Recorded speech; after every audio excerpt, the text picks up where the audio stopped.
It's on here now. The goalkeeper's beaten, and South Africa have done Shaker Sport 2010. ሰላም ጤና ይስጥልን እንደምናላችሁ የተከበራችሁና የተወደዳችሁ የሸገር ስፖርት ዊዝ አበበ ግደይ የዩቲዩብ ቻናል ቤተሰቦቻችን በያላችሁበት እጅግ አስደሳች ጊዜን እያሳለፋችሁ እንደሆነ ተስፋ እናደርጋለን። መልካሙን ሁሉም ለናንተ እንመኛለን። ታዲያ ይህንን ሸገር ስፖርት ዊዝ አበበ ግደይ የሚለውን የዩቲዩብ ቻናላችንን ሰብስክራይብ አድርጉት፣ የደውል ምልክቱን ተጫኑትና አዳዲስ ፕሮግራሞችን ስንለቅ መልእክት ይድረሳችሁ። ላይክ በማድረግ እንዲሁም ደግሞ ሊንኩን ለሌሎች በማጋራት በተከታዮች ቁጥር እንድንበዛ የምንሰራቸው ፕሮግራሞችም ብዙ ሰዎች ጋር እንዲደርስ የምታደርጉትን ጥረት አጠናክራችሁ ቀጥሉ እንላለን። እስካሁን ላደረጋችሁልን ድጋፍ፣ እገዛ እና እኛን ለማንቃት ለሄዳችሁት ርቀት በሙሉ ምስጋናችን ትልቅ ነው። በጣም እጅግ በጣም አድርገን እናመሰግናለን። ወደ መጀመሪያው ጉዳያችን እንችላለን። የካራባኦ ካፕ ጨዋታዎችን እንመልከት። የተወሰነ ትኩረት አግኝተዋል። ትኩረት ያገኙት የሊቨርፑል ጉዳይ በጣም እስማማል። አሪፍ ሐሳብ ነው። የሊቨርፑል 3-0 በሆነ ውጤት መሸነፍ፣ የአርሰናል ማሸነፍ፣ እንደገና ጎል ሳይገባበት መቅረት እና የነ ቡካዮ ሳካን ሐሳብ አካተን ማድረግ እንችላለን። ደስ ይለኛል። በጣም አሪፍ ነው። እሺ የሊቨርፑል መሸነፍ ይሄኛው አልገረመኝም። እኔ ለምሳሌ ለእውነት ለመናገር አልገረመኝም። ምክንያቱም የነበረውን ማቃት ከግምት ውስጥ ስለምናስገባ ከ7 ጨዋታ በ6 መሸነፍ ቀላል ነገር አይደለም። 4 የፕሪሚየር ሊግ ጨዋታዎችን በመደዳው መሸነፍ ቀላል ነገር አይደለም። እነዚህ ነገሮች እንደተጠበቁ ሆነው ግን ደግሞ በተመሳሳይ የካራባኦ ካፕ ውድድር ላይ አሰልጣኙ ወደ 10 ተጫዋቾች ለውጠው ነው የገቡት። ይሄ ቀላል አይደለም። ስለዚህ ይሄኛው መሸነፍ አይገርመኝም። እኔ ይሄኛ አሁን ይኸውልሽ ሁለት ነገር ነው አነጻጽረን ትንሽ ማውራት ያለብን። አርሰናልም ወደ 10 ተጫዋቾች ቀይሯል። ሊቨርፑልም ወደ 10 ተጫዋቾች ቀይሯል። አርሰናል 10 ተጫዋች ቀይሮ 2-0 ያሸንፋል ብራይተንን።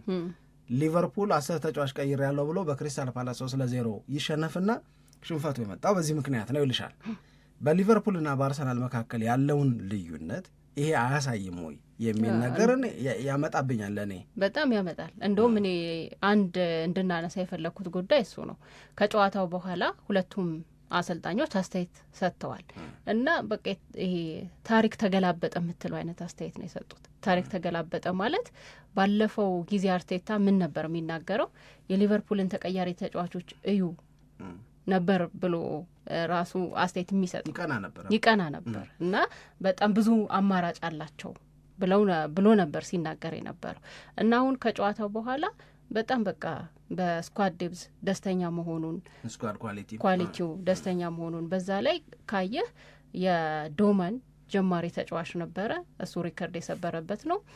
ከዛ በተጨማሪ ደግሞ አኑስ የተባለው ተጫዋችም እንደዚሁ የፊት መስመር ላይ ተጫውቷል። 17 ዓመቱ ነው።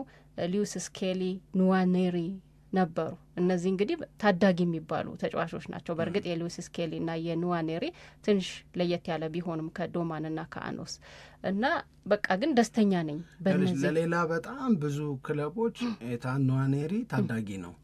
ግን አሁን ምንድነው በልጅነቱ አሁን ለምሳሌ ለአርሰናል በመጫወት በእድሜ ትንሽ ሆኖ በመጫወት ቅድሚያውን የሚወስደው እሱ ነው። ኑዋኔሪ ነው ሪካርዶ የዚህኛው ቤስት 11 ውስጥ በመግባት ነው አሁን አዲስ ሪካርድ የሆነው የማክስ ዶማን ቀድመው ፊታቸውን ያሳዩንና አሁን ኑዋኔሪ ያለበትን እድሜ ስትመለከች ለሌላ በጣም ትልልቅ የሚባሉ ክለቦች ልጅ ነው። አርሰናል ቤት ቀድሞ ፊቱን አይተነዋል፣ ቀድሞ ኢምፓክቱን አይተነዋል። አሁን ተቀያሪ ወንበር ላይ ምናምን እየተቀየረ ስለሚገባ ነው እንጂ ኤጅ ዋይዝ ወይም ከእድሜ አንጻር ብትወስጂው የአርሰናል ትናንትና ወደ ሜዳ የገባው ቤስት 11 እድሜው በጣም ትንሽ ነው እኮ። አዎ ልክ ነው፣ በጣም ትንሽ ነው። ለዛ ነው አሁን ከጨዋታው በኋላ ያለው አስተያየት የተገላበጠ ነው ያልኩት። በዚህ ሁኔታ ውስጥም ሆኖ አርሰናል ጥሩ ውጤት አምጥቷል። እንደገና አርቴታም ሲናገር በቃ ባለኝ የስኳድ ስፋት በጣም ደስተኛ ነኝ ብሎ ተናገረ። ከዛ በኋላ አርነ ስሎት ደግሞ የስኳድ ዴብዝ ላይ ጥያቄ ያለኛል በቂ ተጫዋቾች የሉንም ብለው አስተያየት ሰጡ። ግን ሁለቱም እውነታቸውን ነው እኮ። አዎ ግን የባለፈውን አመት አስታውሼ ነው ነገሩ ተገላበጠ የሚለውን ነገር ያነሳሁት እንጂ የአርነ ስሎትንም እንደዚሁም ደግሞ የአርቴታንም ጉዳይ ስትመለከተው ልክ ነው። አርቴታም አርሰናልም ምን ያክል ሰርተው ራሳቸውንና ቡድኑን እንዳሻሻሉ የምታይበት ነው። ግን የአርነ ስሎት አስተያየት ላይ ደግሞ ጥያቄ ተነስቷል።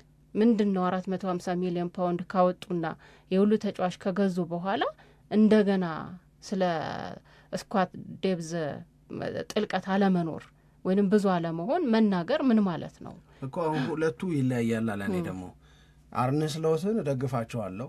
እኔ ስህተት ተሰርቷል ከተባለም በክረምት የተጫዋቾች የዝውውር መስኮት ሊቨርፑል የዝውውር ትኩረቱን ያደረገባቸው የመጫወቻ ቦታዎች ላይ የበዛ ኢንፈሲስ ሰጥቶ የበዛ ትኩረት ሰጥቶ ተሳስቷል ብዬ ነው የምወስደው እንጂ ሊቨርፑል ካወጣው ገንዘብ አንጻር ብዙ ተጫዋቾችን ስላስፈረመ በቃ አሁን ሊቨርፑል ምናምን የምትይው አይደለም። የሆነ ኤሪያ ላይ ልክ ነሽ፣ እንደዛ የሆነ ኤሪያ ላይ ደግሞ የለም። ለምሳሌ አሁን ትላንትና ያነሱት ነው ትክክለኛ ቀኝ ፉልባክ ላይ ያለኝ ሰው ማን ነው?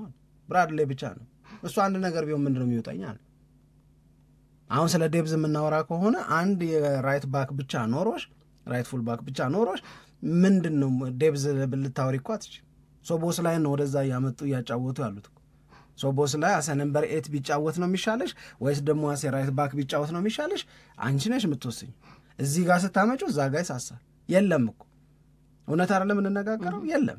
ሁለተኛው ነገር የመሃል ተከላካይ ሴንተር ባክ ላይ የተወሰዱ እርምጃዎች ነበሩ። ጆ ጎሜዝ ነበረ፣ እንደገና ደግሞ ሊዮኒ ነበረ። ሊዮኒ ሙሉ የውድድር ዓመቱን ተጎዳ በዚሁ የካራባኦ ካፕ ሳውዛምፕተን ጋር በተጫወቱት ጨዋታ።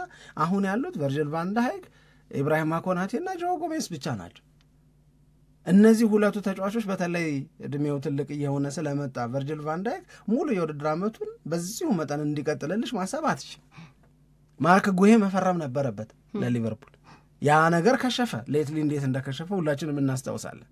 ስለዚህ አሁን ፕራክቲካሊ መገምገም ያለበት ሊቨርፑል ያንን ያህል ገንዘብ አውጥቶ ለተጫዋቾች ዝውውር ቡድን ላጠናከር ሲል የሰራው ስራ ስህተት ነው ብለን ልንነጋገር እንችላለን። ምክንያቱም የቡድኑን ባላንስ ከመጠበቅ አንጻር ክፍተቶች ስላሉት የፊት መስመሩ ላይ ሰርፕለስ ነገር ይታያል። መሃል ክፍሉ ላይ ወትሮም የነበራቸው ጥንካሬ አለ። ኢትስ ኦኬ ኢትስ ፋይን፣ ችግር የለው። ረስት የሆነ እንጂ ማንነስ ማካሊስተር አልመጣልህ አለው እንጂ ገና ያለፈው የውድድር ዓመት ብቃቱ ሲመጣ እሱ ግራቨንበርች ሶቦስ ላይ ምናምን በቃ በቂ ናቸው። ጉርምስናም ላይ ስለሆነ ያኔ ቶሎ ቶሎ ይደክማቸዋል ምናምን የምትዩ ነገር አይደል። ግን ወደ ተከላካዩ አካባቢ ስትመጭ ግን ሊቨርፑል ችግር አለበት። ቡድኑ ኢምባላንስድ ነው ወይ ኢምባላንስመንት ይታያል ካልሽኝ ግን ለኔ አዎ ነው ምነው። ይሄንን ምን አመጣው? 450 ሚሊዮን ፓውንድ በላይ ሲያወጡ ዝውውሩን የፈጸሙበት መንገድ የቱ ጋር ይመስለኛል መሰለሽ ለኔ የተሸወዱት? አሌክሳንደር አይዛክን ነበር ማስፈረም የፈለጉት። ሁጎ ኢኪቴኬ የእልህ ስራ ነው። ሁጎ ኢኪቴኬን ማን ይፈልገው ነበር? ኒውካስል ዩናይትድ ይፈልገው ነበር። ለኒውካስል ዩናይትድ ምን አሉና መልእክት ላኩ ሊቨርፑሎች፣ ሁጎ ኢኪቴኬን እንድንተውላችሁ አሌክሳንደር አይዛክን ማዘዋወር በምንችልበት ነገር ላይ እንስማማ። በዚህ ልጅ ዝውውር የምንስማማ ከሆነ እናንተ ኢንተረስት ባሳደራችሁበት ፍላጎት ባሳያችሁባቸው ተጫዋቾች ላይ አንገባባችሁ ማለት ነው። ከዛ ኒውካስል ሲያንገራግር ገቡ። በጣም በሚገርም ፍጥነት ጨረሱት እንጂ የሊቨርፑል የመጀመሪያ እቅድ አይመስለኝም። እኔ ሁጎ ኢኪቴኬንም አሌክሳንደር አይዛክንም አንድ ላይ አሁን ምን ላርጋቸው በሚል አይነት ስሜት ውስጥ እስኪገቡ ድረስ በአይዛክ ተስፋ ሲታጣ ወደ ሁጎ ኢኪቴኬ በልህ ነው። ግን ዋይዝ አይደለም። በጭራሽ ዋይዝ አይደለም። አንደኛው እሱ ነው። ሁለተኛው በእኔ እምነት ከሉዊስ ዲያዝ ጋር መስማማትም ነበረባቸው። እሱ ወደ ባየር ሚዩኒክ ከመሸኘት ሉዊስ ዲያዝ የሚፈልገው ነገር ይታወቅ ነበር። ክሊርሊ ለሊቨርፑል ሰዎች አሳውቋል። እሱን ሳክሪፋይ አድርገው ነው እነዚህ ልጆች ያመጡት እኮ ነሽ። ዳርዊን ኑኔዝ ጥሩ ገንዘብ ተገኝቶበታል። ሉዊስ ዲያዝ ግን ቢቆይ የበለጠ ይጠቀም ነበረ። ዊዝ ሂዝ ፕሪሚየር ሊግ ኤክስፒሪየንስ ማለት ነው ይጠቀም ነበር። እነዚህ አይነት ነገሮች ስህተቶች ናቸው። ግን አሁን በተግባር ሊቨርፑል ያለው የተጫዋቾች ስብስብ ሙሉ ነው ወይም በሌላ ጥሩ ማስረዳት የአርሰናልን የተጫዋቾች ስብስብ በእያንዳንዱ ዲፓርትመንት የሊቨርፑልን የተጫዋቾች ስብስብ በእያንዳንዱ ዲፓርትመንት ይሁንና ዴብዝ ማለት ምን ማለት እንደሆነ ለማንም ግልጽ ይሆናል። አርሰናል በረኛ ዴቪድ ራያ፣ ከዛስ ከፓሪዝ አባላጋ ኦኬ። ሊቨርፑል እኔ በረኛውን ምንም ኮምፕሌን የማደርገው ነገር የለኝ። በራይት ባክ በኩል ብራድሌ ሌላ ማን ነው ሜክሺፍት እያረክሽ ነው የምትጠቀሚ እዛ ጋር ያን ያህል አስተማማኝ ነገር የለም። አርሰናል እስቲ በቀኝ መስመር በኩል ያሉትን እሳት የላሱ አማራጮች ነው የምታገኝ አይደለም ወይ ቲምበርን ነው ወይ ቤን ዋይትን ነው የምታገኝ ሁለቱም ልብ የሚሞሉ ናቸው። ሴንተር ባክ ላይ ስትይ ዊሊያም ሳሊባ ጋብርኤል ማጋሌሽ ሞስኩዌራ ሂንካፔ ነው የምትይ እዛ ጋር ስትሄጂ በቀኝ በግራ መስመር በኩል ስኬሊ እና ደግሞ ካላፊዮሪ ነው የምትዩ እንደዚህ እየዘረዘርሽ ብትሄጂ ለሊቨርፑል ይዘሻል እንጂ ምንም ልታመጫትሽ ኢብራሂማ ኮናቴ ቨርጂል ቫን ዳይክ ቀጥ ጆ ጎሜዥ የመከራ ምርጫ ነው የድሎት ምርጫ አይደል ማለት ልክ ሳሊባ የሆነ ነገር ቢሆን ሞስኩዌራን ስታስገቢ ምንም እንደማይሰማሽ አንዳቸው ቢጎዱና ጆ ጎሜዝን ብታስገቢ ምንም አይሰማሽም የመጀመሪያ ምርጫቸው አይደለም ሁለተኛ ምርጫቸው ነው ጆ ጎሜዥ መጥፎ ተጫዋች አይደለም ግን በነዛ ሌቭል አይደል ስለዚህ ሁለቴ ተሳስቷል ሊቨርፑል ማለት ነው ሁለቴ ማለት የፈለኩት አንደኛ በእልህ ሁጎ ኤኪቲኬን ማስፈረሙ ሁለተኛ ደግሞ ሁጎ ኤኪቲኬን ካስፈረመ በኋላ እንደገና አይዛክን ማስፈረሙ ስህተት ነው አይዛክን ማስፈረም እኔ አይዛክን ማስፈረሙ ስህተት ነው የምለው አሁን ላይ ሳስበው ነው ግን ይሄንን ሁሉ ነገር ካየን በኋላ ነው ይሄ መረጃ እንዳለው ሰው የሆነውን ነገር እንዳየስ በመጀመሪያዎቹ 10 ምናምን ጨዋታዎች በሁሉም የውድድር አይነት እንጂ መጀመሪያ አይዛክ ሲፈርም ሊቨርፑል አስፈሪነቱ ነው የምታየው ግን አሁን ሁለቱን እንዴት መጠቀም እንዳለባቸው አለማወቃል እዚህ ውስጥ ለኔ የአርነ ስሎት ስህተት የሚታየኝ ያው ዝውውር ላይ የሳቸው ተጽዕኖ የሳቸው ውሳኔ ምን ያህል ነው ምናምን የሚለውን የሊቨርፑልን አሰራር መፈተሽ ይፈልጋል ነገር ግን አሁን አሌክሳንደር አይዛክ ገና እንደሆነ ያወቅሽ አሪፍ የሆነውን ሁጎ ኤኪቲኬን ቁጭ ያረክሽ እሱ ማስገባት ዛት ፒውርሊ የሳቸው ውሳኔ ስለሆነ በሳቸው ውሳኔ ላይ አለመስማማት ትችያለሽ ፒውርሊ የሳቸው ውሳኔ ነው ያሰልጣኙ ውሳኔ ነው በተቀረ ግን ሁለተኛ ያነሱት ምክንያት ምንድነው ትላንት 3-0 ከተሸነፉ በኋላ የተነሳው ነገር ቀጥሎ ተንጋግተው የሚመጡብኝን ጨዋታ አይታችኋል እሱ ነው ደግሞ አሉ ተንጋግተው የሚመጡብኝን ጨዋታ አይታችኋል አትፍረዱ አሉ ይሄንን ያደረጉበት ምክንያት ሲያስረዱ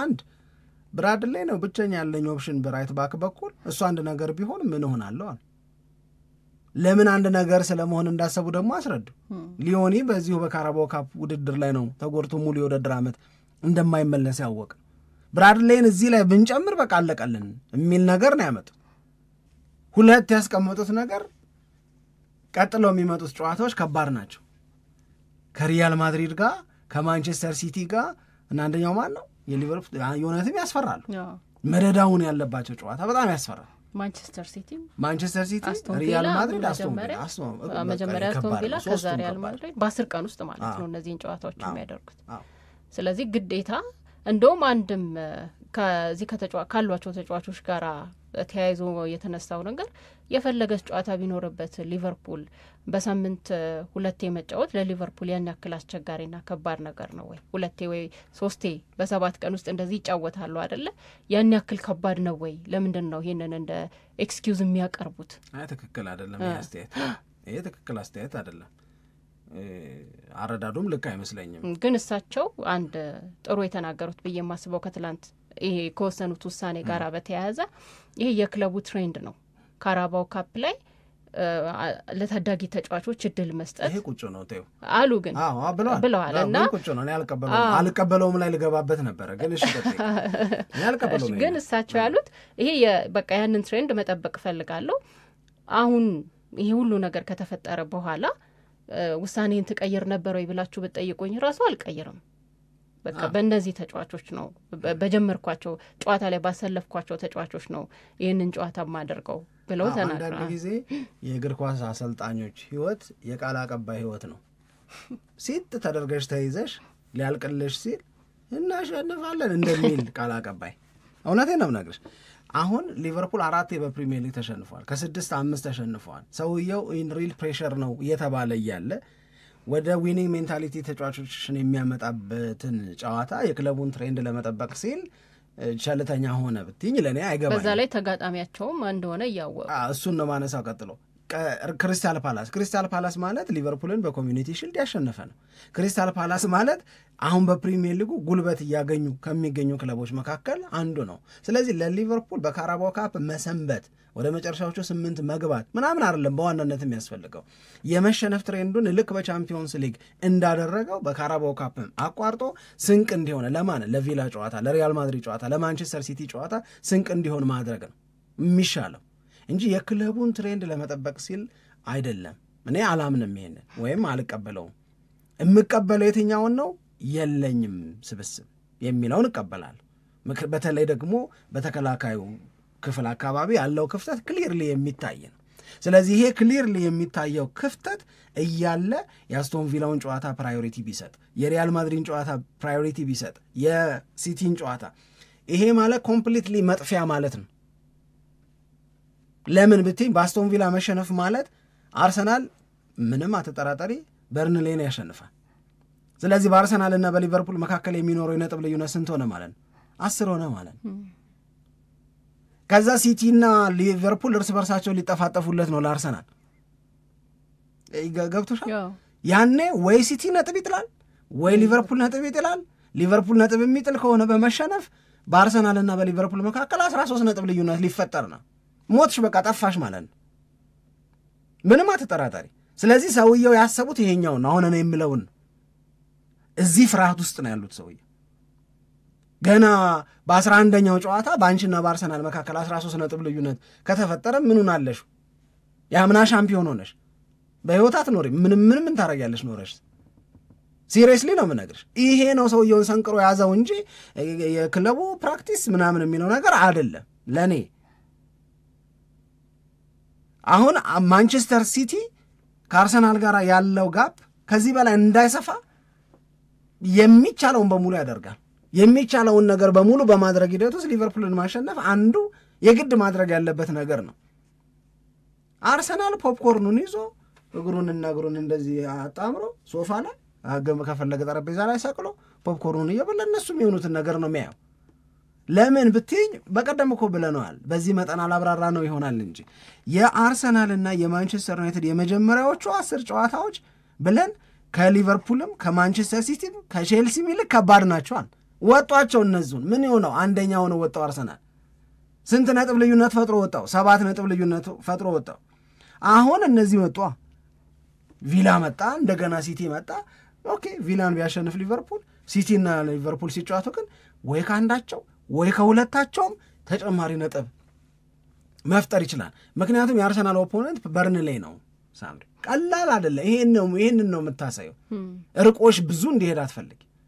7 ላይ ትንሽ ብሰነብት የራሴን ጉዳይ ባስተካከል ከዛ በኋላ ምናምን ነው የምትይው። አስቶን ቪላ እኮ ነው በአርሰናልና በማንቸስተር ሲቲ መካከል የነጥብ ልዩነቱ 6 እንዲሆን ያደረገው። ሲቲን 1-0 አሸንፎ ከ12 ተከታታይ ጨዋታዎች ጎል ማግባት በኋላ ሃላንድ ጎል ሳያገባ የወጣበት እኮ ከቪላ ጨዋታ ነው። ቀላል እንደዋለው ነው ያውቁታል፣ ይረዱታል፣ በደንብ አድርገው ይረዱታል። ስለዚህ የሊቨርፑል ጉዳይ ወደ ማብቃት ሊሄድ ይችላል። ከምን ቀጥሎ? ከሁለቱ የፕሪሚየር ሊግ ጨዋታዎች ቀጥሎ። ያኔ ኢንተርናሽናል ብሬክ ነው። ኤኒቲንግ ካን ሃፕን። ያንን ተከትሎ ነው እምለው። ይሄ ነው ሰውየውን እንትን የያዛቸው ብዬ ነው ማምነው። ከዛ ውጭ ግን ቅድም የተባለው ይሄ 450 ሚሊዮን ምናምን ካወጡ በኋላ በሳምንት 2 በ3 የመጫወት ምናምን የሚል አስተያየት መስጠትማ ትክክል ነው። 450 ሚሊዮን መውጣቱ ሳይሆን ቅድም ያልነው የቲም ባላንስድ የሆነ ቲም ተዋቅሯል ወይ፣ ለአርሰናል የሆነውን አይነት ነገር ሰርተዋል ወይ? ይሄ የራሳቸው ፌለሪቲ ነው። ማንንም ሊወቅሱ አይችሉም። ገንዘባቸውን በፈለጉበት መንገድ ማዋል፣ አርሰናል እንደሰራው መስራት የነሱ ፋንታ ነው። ማንም አይወቀስም። ነገር ግን በዚህ ተወቅሻቸዋለሽ እንጂ የአሁኑ አስተያየት ልክ አይደለም። በየሳምንቱ ቨርጅል ቫን ዳይክን በ10 ቀን 4 ከዚህ በኋላ ብዙ ታጫውቹ አትሽም። እውነት ነው። ይሄ ሪያሊቲ ነው። ይሄንን ሪያሊቲ ቀድመው ክረምት ላይ የዝውውር መስኮት ክፍት በነበረበት ሰዓት ላይ አውቀው እንዳይመጣ ማድረግ ነበር የሚችሉት። አርሰናል እንዳይመጣ ያደረገው ምንድነው መሰለሽ? ተጫዋቾቼ ይጎዱብኛል፣ ከተጎዱ ጎዳለው አለና ሳሊባ በሞስኩዌራ ተጠባባቂ እንዲኖረው ተደረገ። ማግሃሌሽ እንዲኖረው ተደረገ። በሂንካፔ እያንዳንዱ ቦታ ላይ ምንም አታመጭም አለው ሰው። ያንኑ ስራ የሚያስቀጥሉ ሰዎች አሉት። አሁን አርሰናል በካራባው ካፕ ወደ ላስት 8 አለፈ አይደለ? ግን አዘ ሴም ታይም ደግሞ ልጆቹ ረፍት አገኙ። ምንም የተቀየረ ነገር የለም። እነሱም አልፈዋል። ክሊንሺትም አለ። 10 ተጫዋች ቀይረሽ እኮ ነው የምልሽ። 10 ተጫዋች ቀይሮ ክሊንሺቱም አለ፣ አገልግሎቱም ቀጥሏል፣ ድሉም አለ። ልጆቹ ደግሞ አርፈዋል። ለማን ጨዋታ? ለበርንሌ ጨዋታ። እና ይሄንን ሪያሊቲ መውሰድ ግዴታ ነው ብዬ ነው ማምነው። ያው የዝውውር መስኮቱ ስራዎች በደንብ እየተገለጡ የሚገኝበት ጊዜ ነው። ሊቨርፑልም ላይ እንደዚሁም ደግሞ አርሰናልም ላይ ማለት ነው። አሁን ዩናይትድን ለምሳሌ ብትወስጂ ለእኔ ቤስት የሆነ ዲሲሽን ከወሰዱት ክለቦች መካከል አንደኛው ዩናይትድ ሆኗል። ለምን ብትይኝ የማቲያስ ኩኛ የፕሪሚየር ሊግ ኤክስፒሪየንስ፣ የብሪያን ኤምቤሞ የፕሪሚየር ሊግ ኤክስፒሪየንስ ረድቶታል ማንቸስተር ዩናይትድን። ግን ዩናይትድ ላይ የክረምት ውሳኔ ምናምን የረስታውት ከሆነ አላውቅም፣ ግን እነዚህ 3ቱን አፍሪካውያን በተመሳሳይ ቦታ የሚጫወቱ አፍሪካውያን በሙሉ ለአፍሪካ ዋንጫ ቋጣለሁ ብሎ እዛ ላይ ትንሽ ብወዛ ነገር መኖር ነበረበት። እሱ ቀድሞ ብዙም ወይ ትኩረት አልሰጠውም ወይ ደግሞ ሌሎች ተጫዋቾችንም የማስፈረም እድል ኖሯቸው ያንን እንግዲህ ሳይሳካላቸው ቀርቶ ከሆነ ዞውሩ ላይ ያው ጨላው ነው እኮ የለም ፍራንኩ ስለሌለ ነው እንጂ መሰራት ያለበት ብዙ እንደሆነ ያውቃሉ። በሰሩት ግን የተሻለ ሰርተዋል። እሺ ለማንኛውም የትላንትና የካራባው ካፕ ጨዋታዎችን በተመለከተ የተወሰኑ ያው ነጥቦችን አንስተናል። አርቴታ እየፎለለ ነው። በጣም ደስተኛ ነው። እስቲ አንድ ጥያቄ ልጠይቅሽ በ3-4 ደቂቃ ምን ጨርሰው። የአርሰናል ውጤት አስገራሚ ነው። በፕሪሚየር ሊግም 6 ክሊንሺት አለው ከ9 ጨዋታ፣ በቻምፒዮንስ ሊግ ከ3 ጨዋታ 3 ክሊንሺት አለው። በሶስቱም ጨዋታ ምንም ጎል አልገባበትም። በካራባው ካፕም ጎል እየገባበት አይደለም። ይሄና ያሸነፈ መጓዙ አሪፍ ነው። ፐርፎርማንሱን አርሰናልን ለምን ደገፍክ ተብሎ ለሚጠየቅ ሰው ብዙ ጊዜ የሚመልሰው መልስ ጨዋታቸው በጣም ደስ ይለኛል፣ ፍሎው ደስ ይለኛል ምናምን የምንለው ነገር አለ አይደል? በጣም ብዙ ጊዜ የአርሰናል ደጋፊዎች የሚሰጡት መልስ በዛ ኤክስፔንስን አርሰናል እንደዚህ እየጠነከረ ያለው እኔ ለጨዋታው የሚገባውን ነገር በመስጠት ነው አርሰናል እንደዚህ እየጠነከረ ያለው ብዬ ነው ማምነው። ያኛው ውበቱ አለ አሁንም አብሮት ከነው ውበቱ ነው ውጤቱ ያለው።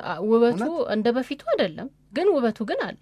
አሁን ለምሳሌ ትላንት እኮ የፈርስት ሃፉን ለምሳሌ ትላንትና የቀርቶ 1-0 ያሸነፉበት ጨዋታ አይ አንደኛ ቅድም ያልኩት እኮ እሱ ነው። ለጨዋታው የሚገባውን ነገር በመስጠት ነው አርሰናል እየጠነከረ ያለው ያልኩት። ግዴታ በምታወቀበት በጣም ውበት ባለው እግር ኳስ በሚያዝናናው ተመልካችን በዛ ብቻ በእያንዳንዱ ጨዋታ ላይ ገብቼ እጫወታለሁ የሚለው ነገር የለም። በየጨዋታው ላይ ምን አይነት የሚፈልገውን ነገር በመስጠት ደግሞ መሆንም አለበት ብዬ የማስበው እንደዛ ነው። ግን ጨዋታዎች ላይ ግን የምታየው ደግሞ በጣም የሚያምረው እንቅስቃሴ አለ። አሁን ለምሳሌ ትላንትና የኑዋኔሪን ጎል አይተው ከሆነ ስኬል አሲስት ያደረገው ያምራል። አካሄዱ ከኢዜ እንዴት አድርጎ እንደሄደ ከሜሪኖ እንደዚህ ምናምን የጨዋታው ሂደት እንደዚህማ እኔ እንደዚህ አይደለም አርሰናል የሚገለጸው እኮ 90 ደቂቃ 80 ደቂቃ ወይም 70 ደቂቃ ምናምን ፍሎው የሚገርም እኮ አይሆንማ እንደዛ። አሁን እኔ ደግሞ አይሆንም ብዬ የማስበው ለምን አሁን እኔ እኮ ጥያቄ አይሆንም እና ይሆናል ሳይሆን የኔ ጥያቄ ያንን ሉዝ እያረገ ነው፣ አይደንቲቲውን ሉዝ እያረገ ነው። ጥያቄ ብቻ ነው። ሉዝ እያረገ ነው። በዛ ኤክስፔንስ ሌላ ጥንካሬ እኮ አግኝቷል። ጥንካሬው ላይ እኮ ምንም ልዩነት የለም። በደንብ አሽሙንሙኝ ልናገረው የምችለው አይነት ጥንካሬ እኮ ይዟል አርሰናል ሶሊድ ነው። አርሰናልን ማሸነፍ በጣም ከባድ ነው። አርሰናል ምናምን እያልኩኝ እኮ በጣም ብዙ ያስቀመጥኳቸው ሀሳቦች አሉ።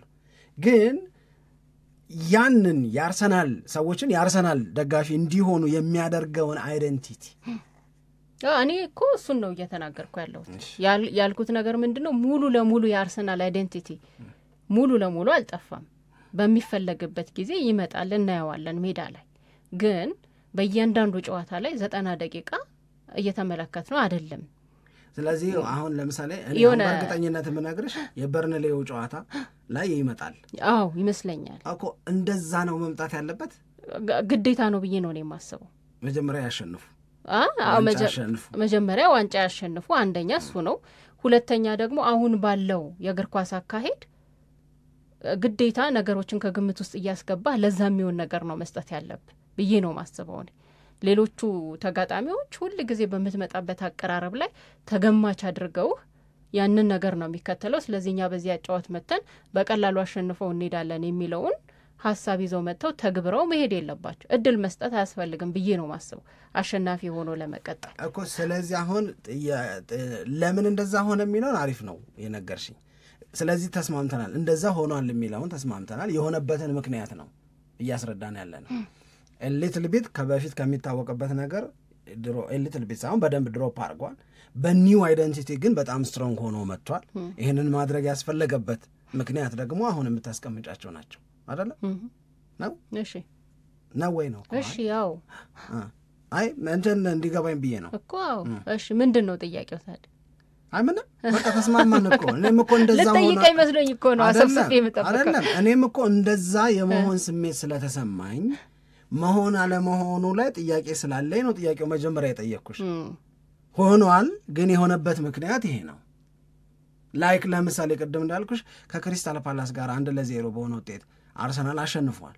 በቃ አሸንፏል። ምን አለው? ክሊን ሺት አለው። አዎ ልክ ነው፣ ክሊን ሺት አለው። ግን ዛት ኦልድ አርሰናል ይሄ ኳሱ፣ ቁጥጥሩ፣ ፍሎው ምናምን የምንላቸው ነገሮች ነበሩ ወይ? ቨርስስ አሁን ትላንትና ፈርስት ሃፍ ላይ በተለይ ነበረ ወይ? ኦኬ የውድድር ዓመት ወደ ኋላ ሄደሽ ነበረ ወይ ብለሽ የምትጠይቂው ነገር በዚህ ኤክስፔንስ ሌላ ማንነት ግን ደግሞ በጣም የሚያስፈራ በጣም ጠንካራ አርሰናል እየተገነባ ነው የኔ ስሜት። እንደዛ አይነት ስሜት የተሰማኝ ነው። ስለሆነ እኔ ብቻ ነኝ ይሄ ስሜት የተሰማኝ ስላልኩኝ ነው የጠየቅኩሽ። እንደውም አንዳንድ ክርክሮችን ያቻለው ሶሻል ሚዲያም ላይ አይተህ ከሆነ እንጂ ምንድነው አርሰናል ግዴታ አለበት እንዴ እንደዚህ አይነት የድሮ አጫዋወቱን አርሰናል ትቶ አዲስ አጫዋት ነው እየተከተለ ያ የሚያምረውን አርሰናል ቅድም ያልከው ብዙ ሰዎች እንዲደግፉት ያደረገውን አጫዋወት በእያንዳንዱ ጨዋታ ላይ እየተመለከት ነው አይደለም? እና በቃ አይደንቲቲውን እያጣ ነው ለሚለው ክርክር ለዛ ነው በርንሌም ሊያረጋው ይችላል። ጨዋታው ቀለል ያለ ነው ብሎ ካሰበ በደንብ ሊያከራክር ይችላል። ይሄ ዋይዝ ነው ወይ እንደዚህ ማድረጉ ግን ይላሉ አንዳንድ ሰዎች የሚሰጡት መልስ ግዴታ አለበት ወይ? ግዴታ የለበትም። ግን የራሱን አይደንቲቲ ግዴታ አንፃር ለምን እናየዋለን እኮ እኔ የምለው እሱ የራሱን አይደንቲቲ የገነባው ራሱ ነው። በዛ አይደንቲቲ መቀጠል አንድ ነገር ነው። ይኸውልሽ በእግር ኳስ የተፈቀደን ነገር አድርጎ ነው እያሸነፈ ያለው። በእግር ኳስ የተፈቀደን ነገር እያደረገ ነው አንበሳ የሆነው። ይሄ መብት ነው። ምንም እንደ ስንፍና እኮ አይቆጠርም። ግን ያኛው ነገር ሙሉ በሙሉ ድሮፕ ባይደረግ ደግሞ አሪፍ ነው። አሁን ምን ትረዳለህ ብትይኝ አንቺ እኔ 21 ዓመት ሆኖታል አርሰናል ዋንጫ ከበላ። ስለዚህ አሁን ዋንጫውን ለማሸነፍ የሚረዳ ማንነት እየተገነባ ነው። አንድ ይሄንን ፕሬሸር ካራገፉ በኋላ ምናልባት ወደ ሪል አይደንቲቲያቸው እንደገና ደግሞ ሊመለሱ ይችላል። አሁን ግን የጌም ባይ ጌም ነው ማኔጅ እያደረጉት ያሉት። እነ በርንሌይን ኳሱን ተቆጣጥረሽ ልታሸንፍ ይቻለሽ፣ ሊድስ ዩናይትድ ላይ እንዳረግሽው አይነት እነዚህ አይነት ጠንከር የሚሉብሽን ቡድኖች ደግሞ አንቺም ጠንከርቴና ነው ምን እንደፈለጉ በዚህ አመት በቃ ጨዋታ ላይ በደንብ ያስታውቃል አይደል? አሁን ትላንትናም ጨዋታውን 2-0 በሆነ ውጤት ካሸነፉ በኋላ ይወጣ የነበረው የቁጥር መረጃ በዚህ በ2025 በኦክቶበር ወር ላይ 6 ጨዋታዎችን አድርገዋል። በአንድ ወር ውስጥ ነው አርሰናል 6 ጨዋታ ያደረገው እና በእነዚህን 6 ጨዋታዎች አሸንፏል። ማሸነፉ ብቻ ሳይሆን ደግሞ ጎል አልተቆጠረበት በሁሉም ውድድሮች ማለት ነው። እና ይሄም ደግሞ በእንግሊዝ ላይ ካሉት ክለቦች በቃ የመጀመሪያው ያደርገዋል በታሪክ ማለት ነው። 6 ጨዋታዎችን በተከታታይ በአንድ ወር ውስጥ አድርጎ በእነዚህ ጊዜዎች ውስጥ ሁሉንም አሸንፎ እንደገና ደግሞ ምንም ጎል ያልተቆጠረበት ክለብ የለም ተብሏል። እና አሁን ፕላናቸውን በየጨዋታው ላይ ስላልክ ነው ቅድም ታየዋለ በደንብ አድርገ አንደኛ ትልቁ ፕላናቸው አሁን በደንብ እያየን የመጣ ነው ነገር ጎል እንዳይስተናገድባቸው ማድረግ ነው። እና በሁሉም ጨዋታዎች ላይ ደግሞ ያንን ለመተግበር ትልቅ ጥረት ያደርጋሉ። አሁን ትላንትናም ጨዋታው ላይ በጣም በቃ የሙስኩዌራን ጉዳይ ሰዎች በደንብ አይተውት ከሆነ በቃ ምንም የሚገርም ነው የመምራት አቅሙ ሁሉ ጭምር ምንም እንደዛ አይነት ነገር የለም። እና ብቻ በአጠቃላይ እንዳልከው አሁን ዋንጫ ነው ይፈለገው። ቡካዮ ሳካም የተናገረው አስተያየት ቀደም እናነሳለን ያልከው እሱ ግን ተረጋጉ ብሏል። ተረጋጉ ገና ነው ሚያዝያ ላይ እንዲህ ስንሆን ነው ብዙ የምናወራው ብሏል። ግን ይህቺ ጥያቄ ግን በደንብ የምታስወራ ስለሆነች እንመለስበት እንችላለን፣ ማጣቀሻዎችን ማድረገን ማለት ነው። አድማጮቻችን አብራችሁን ቆይታችሁ ፕሮግራማችንን ስለተከታተላችሁ ከልብ አድርገን እናመሰግናለን። በያላችሁበት መልካም ቀን ይሁንላችሁ። ኢትዮጵያ ለዘላለም ትኑር።